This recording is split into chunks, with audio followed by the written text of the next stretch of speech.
We've changed our minds many times, and perhaps we've changed other people's minds about different things at one point or another. But then again, we've all also had conversations with people where it just feels like we keep running into a brick wall over and over again because their views are just so entrenched. What accounts for that? Why are some beliefs so much more difficult to let go of than others? The most important question to ask yourself when trying to use any of these techniques is, why do I want to change this person's mind? Hopefully the answer to that would determine whether or not you still think it's appropriate to proceed. We'll also be getting into why people change or don't change their minds, when they change their minds, with whom they change their minds, and the information in this video is largely inspired by the book called How Minds Change by the author David McCraney. What do these 4 issues have in common? Cigarettes, slavery, marijuana, same-sex marriage. The commonality that runs through all of these is that the public went through very rapid change in our views about these topics. We went from decades, if not centuries or millennia, of believe in one thing very strongly to most of the population now believe in something else, and it happened within such a short period of time. So what accounts for such a rapid change in mind? Let's start with the tool that we use to change minds, and that is argumentation. For most of us, arguing is not a very pleasant thing to engage in. In spite of how unpleasant arguing can be, why would nature select for something like that? Well, like any other thing that was selected for by nature, arguing was selected for in humans because of the benefits that it affords us. Let's take 2 groups of people. One group has no ability to argue, and so everyone is limited to whatever opinions that they have. Regardless of how dangerous or advantageous those opinions might be, they are only stuck with what they have because they have no tool to be able to exchange these ideas between each other. On the other hand, we have a group that is able to argue. They are able to compare and weigh different opinions to try to come out with what might work better for the group. And we can easily see how the group that has the ability to argue would prosper over the one that's not able to do that, and to pass on their ability to argue to their offsprings. To put this example in even more practical terms, imagine you have a riddle that you want to solve. You could either take this riddle to just one person to try to see if that person can answer it, or you could take that riddle to 10 people or 20 people or 100 people. The more people that we are exposing this riddle to, the more likely we are to get an answer not only quicker but also more accurately. Now, that's not to say that's what always happens, because even in present times we can see so many bad ideas that are spreading through societies. But the fact is, the only way to correct for these bad ideas outside of violence is through argumentation. So in a way, we can see argumentation as a double-edged sword. It can spread good ideas, it can spread bad ideas, but on average it was selected for precisely because it benefits us more than it hurts us, at least in terms of living long enough to have offsprings who we can in turn pass on those traits to. The brain uses a significant amount of our energy, so it only makes sense, evolutionarily speaking, that our bodies would try to conserve as much of that energy as possible. One way to do this is by being lazy thinkers and to offload that cognitive workload to the group that we are a part of. And as these ideas collide with one another, stronger ideas are much more likely to win out. The 3 core principles to keep in mind when trying to have such a conversation is to be transparent, be curious, and to be compassionate. With these 3 things, the person that we're communicating with is far less likely to see us or our ideas as a threat, and more as someone who might actually benefit them.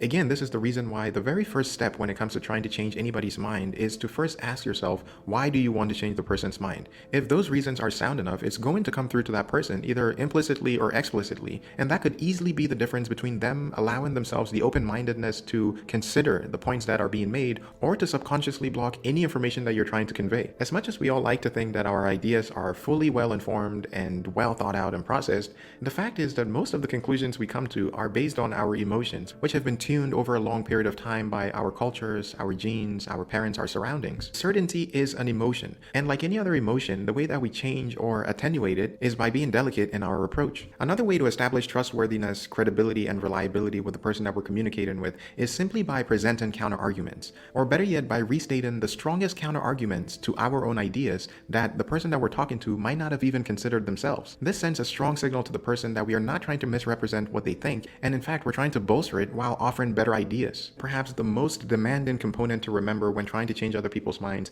is to match their processing abilities and their motivation. Motivation here means why they believe what they believe. Most of the time in arguments, we tend to focus more on what someone is saying as opposed to why they're saying that and how they went about establishing those conclusions. By focusing on the why and the how, we are able to really get to the root of what it would take to change their minds. We are putting ourselves in their playing field instead of inaccurately assuming that the facts that convinced us should be able to convince that person. Because whether we like it or not, people come to the same conclusions through different means. And without actually addressing the means by which they came to that conclusion, we are neglecting the most important part of the conversation. This this is probably the most important lesson that I got out of the book, How Minds Are Changed. And I was shocked to see how effective it was, even with my limited experience using these techniques. Oftentimes, conversations can feel very cumbersome because there are so many elements floating around and we're not sure which one to focus on. We've all been in conversations where the longer the conversation goes, the less clear it is what we're even talking about anymore. And that's precisely because there was no one anchoring that conversation to the most important element, which is why and how the other person came to that belief. By focusing on that, we are far more likely to produce evidence or arguments that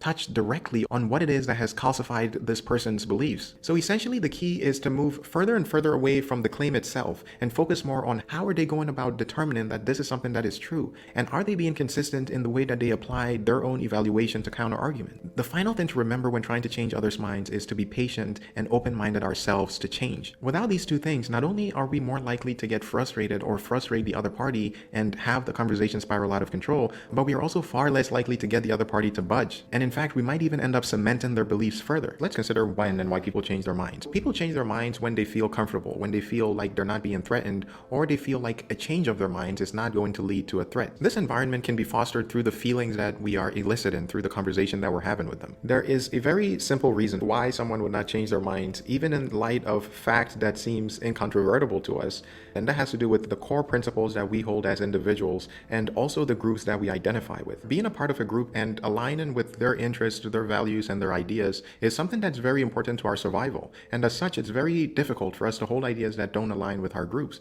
Because of that, whenever we try to change people's minds about something that does not cohere with whatever group that person is involved in, the only way to even have a chance at being successful at that is by appealing to some core principle within that individual and being able to tie that principle as directly as we can to the argument or the idea that we are trying to sell that person. For many of our ancestors, having ideas that did not align with that of our groups would ultimately lead to death. As such, we needed to protect our ideas just as much as we would our bodies, because not doing so ultimately amounts to the same thing. Not changing our minds at all would be dangerous. Changing our minds too quickly would be dangerous. So it's really a risk-reward proposition whenever societies and individuals are considering new ideas. And this is also further reason why it's so important to establish trust with the person that we're communicating with, because the last thing we want is for them to consider us as an outsider. Our innate us versus them mentality would always select for ideas that are more aligned with the groups that we feel more comfortable with. Perhaps a more relatable example is standing outside a classroom door. The first student gets there and decides not to open the door because perhaps he was embarrassed last time when he opened the door and there was a class in session.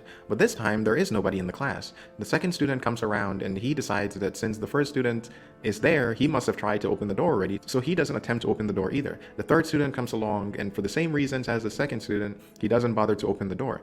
This can go on and on until the 10th student, who might have otherwise had a low conformity, but because of how many people are ahead of him, it's more difficult for him to imagine that no one has tried to open that door. And the more that cascade keeps going, the more unlikely it is that someone is going to open the door until the frustration about waiting outside for that long finally builds up to the point where someone finally decides to check on the door, or until the teacher opens the classroom door to figure out why the students are not in class yet. Once again, this analogy illustrates that most of the time we would rather be wrong than to be outsiders in our group. This actually goes to the answer to why cultures have been known to change their minds so suddenly about very consequential issues. There's this analogy that I thought really captured the essence of how cultures can change so rapidly, and that is simply by being exposed to contrary ideas that could just emanate from one small group of society or even one individual. David McCraney, the author of How Minds Change, described this as being analogous with how a forest fire might start. He asks us to imagine a street where drivers often toss out their cigarette butts into the forest, but initially the forest might be damp, the weather might not be opportune, and nothing would happen.